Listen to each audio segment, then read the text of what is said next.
So I think a good way to talk about this at the beginning is through a book that was written in the late 1800s by a Victorian satirist by the name of Edwin Abbott.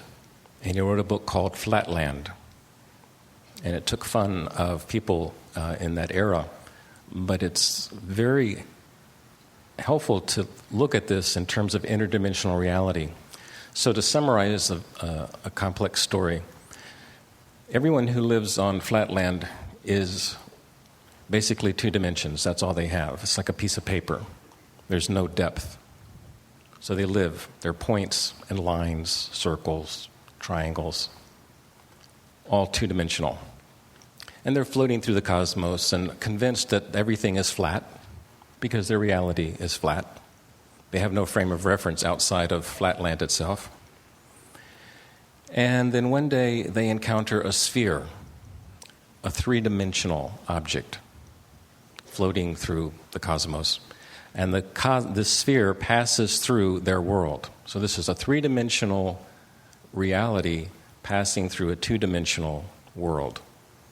And they have no reference point for this.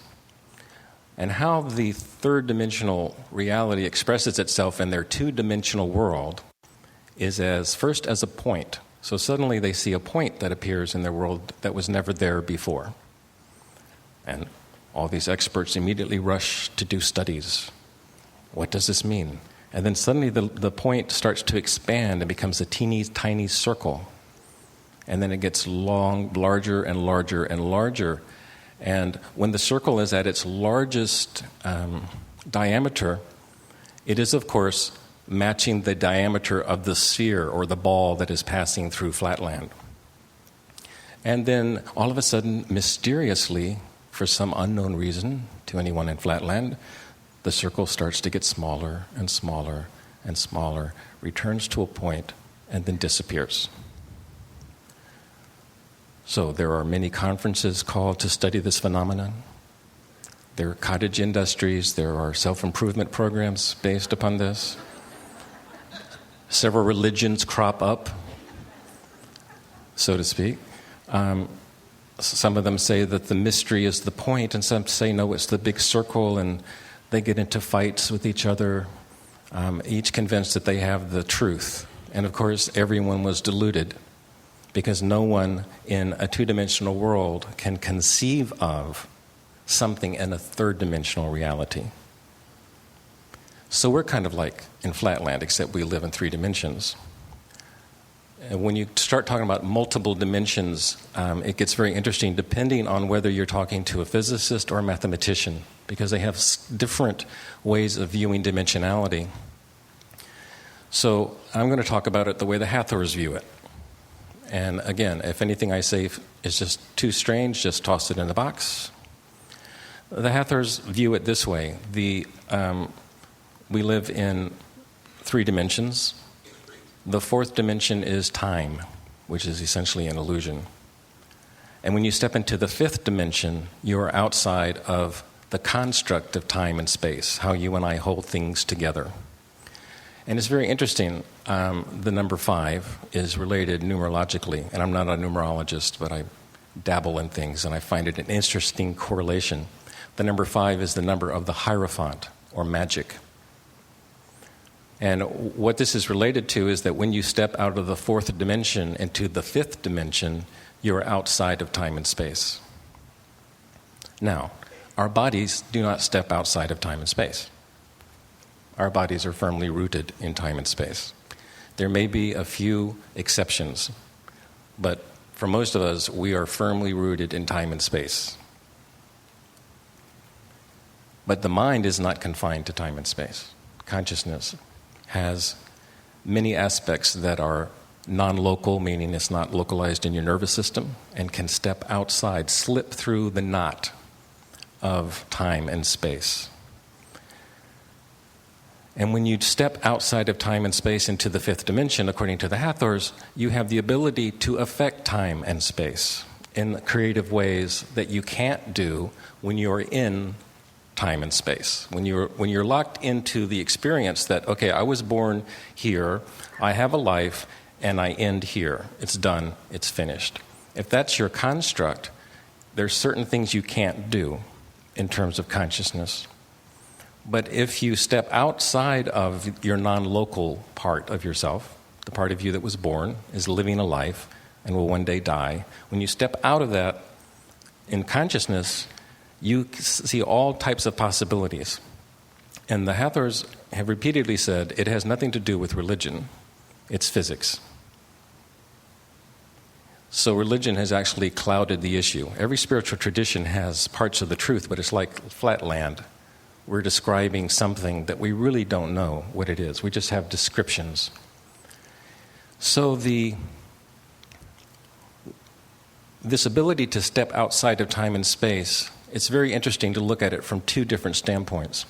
The perennial philosophies and alchemies and shamanistic traditions of the world, and what we know from modern Western neurophysiology, because there's a place where they overlap, and that territory is a very rich place to explore. And then there are places where they disagree. And one of the fundamental places where they disagree is that the shamanic traditions say that these experiences that you have in outside of time and space are absolutely real. They're as real as the chair you're sitting on. It's just a different order of reality. Western neurophysiology says, well, that's not really true. What's happening is something's occurring in the brain in terms of how your brain is processing information. And we know that what occurs is that when you listen to pure sound, meaning sound without language that you understand, something happens in the brain, and the part of the brain that is non-language based, which is for most people on the right side, takes over. And when the right side of the brain takes over, you have a whole different set of experiences than you do when you're over-localized in the talking mind, making sense of the world through logic. So literally inside our head are two worlds. There are two of us inside this head up here. And one is the left hemisphere and one is the right hemisphere. And they experience the world very differently. And all of the shamanic traditions, all of the alchemical traditions, and all of the spiritual traditions have a method for slipping into a way to increase this right hemispheric activity. There are different dogmas about how it's done, and different traditions, but they all have some method for increasing activation in the right hemisphere. And so if we were to show you this three-dimensionally, I could divide the stage in half and make one half of the left hemisphere and one half the right hemisphere for me. But immediately we have a paradox, because my left side is your right side.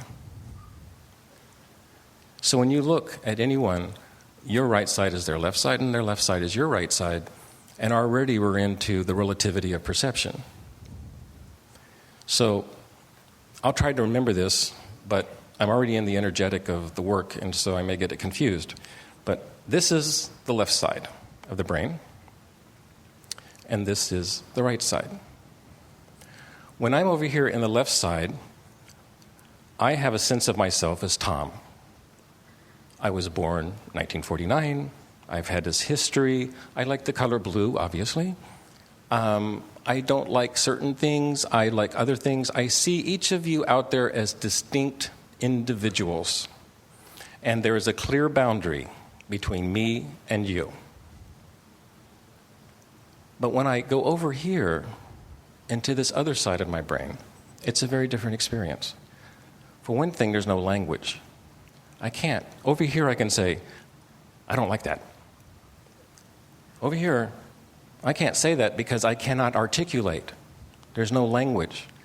How many of you, when you went into some of these sound experiences, came out and for a moment or so, it was difficult to think or to talk?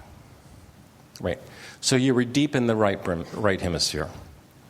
So when you're in the right hemisphere, things get more fluid.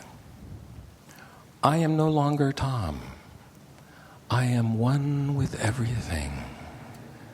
Somehow You and I merge into this amorphous energetic that flows through the river of consciousness. And even as I say that, I can hear water sounds because I'm now going deeper into what I call woo-woo land. Woo-woo land is simply the right hemisphere blossoming. All the neurological networks in the right hemisphere are going, oh my God, yes, I hear the river flowing. Yes, I can smell the smell of a faint flower by the side of the river. Oh my God, I see myself when I was 3 years old. Wait a minute, that's not possible. I flip back over here into my logical orientation to the world and say, that's imaginary. And so I am comfortable saying that is imaginary. It's not real, because real is what I can control. But when I'm over here in the right hemisphere, all types of things can occur simultaneously. I'm floating down the river. I hear the sound of the river. I can almost taste the water. In fact, I could scoop my hand down in the water and taste it. And I can smell the flowers. And suddenly the sky opens and the Dharmakaya appears before me. And all the Buddhas of all the times are before me. And Shiva and Parvati are in canoes next to me eating marshmallows. I don't know why they're eating marshmallows. The left brain goes, wait a minute, that's really weird. That's not real. But even in the unrealness of it, it's even more bizarre that Shiva and Parvati would be eating marshmallows. No problem over here in the right hemisphere because you're just flowing with whatever is going on. There's no need to understand in the way that you must have logic and structure over here. Not a problem over here. Hi, Shiva and Parvati. Could I have one of those sacred marshmallows? Ah, thank you. Oh my God, the entire universe is inside this marshmallow. I see Brahma and Saraswati. Hi, Brahma. Hi, Saraswati. Oh my God, I'm bigger than you are. Oh shit, I'm bigger than Brahma and Saraswati. They're the creators. Could I be a creator? So we do this dance back and forth, back and forth. And the reason I'm going into this is because what is important here is your transformation, not the way we enter into it. Your transformation. And the root of the word transformation means form, trans, moving beyond form. So when you really move into transformation, what occurs is that the form or the structure by which you and I hold reality in place starts moving. And then the part of us that wants to be in control might get a bit uncomfortable. And because when things are out of control, well, God only knows what might happen. I might say something or do something that I shouldn't do or say. And it all goes back to all the learnings we had as children and all of our life experience in a dysfunctional, narcissistic, neurotic culture. Because how can you be sane adjusting to an insane world? That's a creative act. So when you are going into these experiences, if you go deep enough into woo-woo land over here, yes, I'm back here with Saraswati in the canoe, and I've had the marshmallow, and I've looked at Brahma and Saraswati, and I take a bite of the forbidden marshmallow. And I didn't need to have Eve around to give me the forbidden fruit. I did it myself. It reminds me of when we were in Hawaii, there was this woman who was at one of the checkout counters, and somehow we got into a conversation with her about Adam and Eve. And she said, I think, Judy, you were the catalyst in that conversation. And she said, well, I'll tell you what.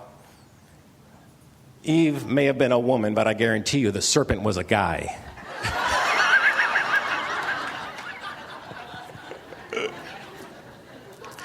So when you're deep enough into woo-woo land, and logic is far behind you, and the left brain really is like stunned, because there's no neurological processing going on in that part of the brain. When that occurs, all these experiences over here seem vividly real.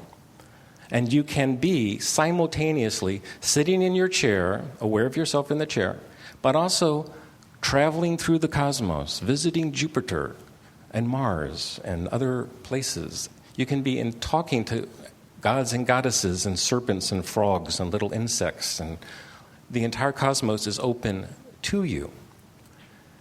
So in that moment, you don't have to say, okay, real or not real. You can just let it be and explore it. Because whether or not it is true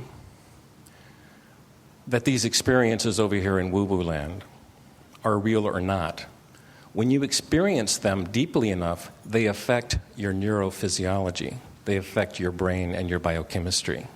They are transforming you, in other words, at the fundamental place in matter, whether they're true or not. If you are deeply enough into that experience, it will create changes in your neurotransmitter patterns, your biochemicals, hormones. And according to the Hathors, and this is something for the big imaginary box, even for me, they say that when you go deep enough into this, it actually changes the frequency domains of the atoms that comprise your body. But that's kind of in a continuum of consensus reality and weirdness. That's in the high weird category. If I look at the research that's been done in biochemistry and neurophysiology, and of course, you notice that I've come back to my safety zone. We will now talk about neurophysiology and biochemistry.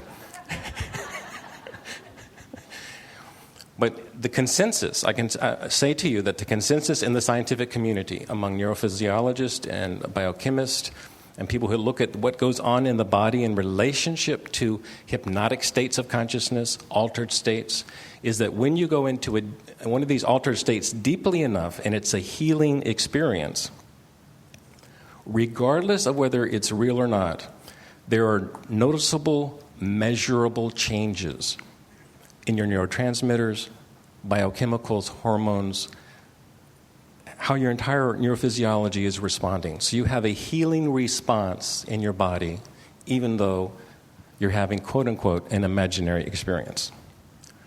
So that's why I'm belaboring this point. As we go into these experiences together, I want to create a foundation, a platform for you to allow healing to take place. And what I want to be very clear on is you do not have to believe that any of this stuff in woo-woo land has any reality. You can absolutely believe that it is nothing more than artifacts created by your biochemical processes in your brain. That's not a problem. So if you enter these numinous, to use Carl Jung's term meaning light-filled, numinous experiences that are healing through the doorway of this is nothing but brain physiology in action, so be it. It's fine. You will still have a transformational event occurring. And if you're of the shamanic and alchemical leaning, this is all real, I'm opening the door into reality, then so be it. That's the door you enter.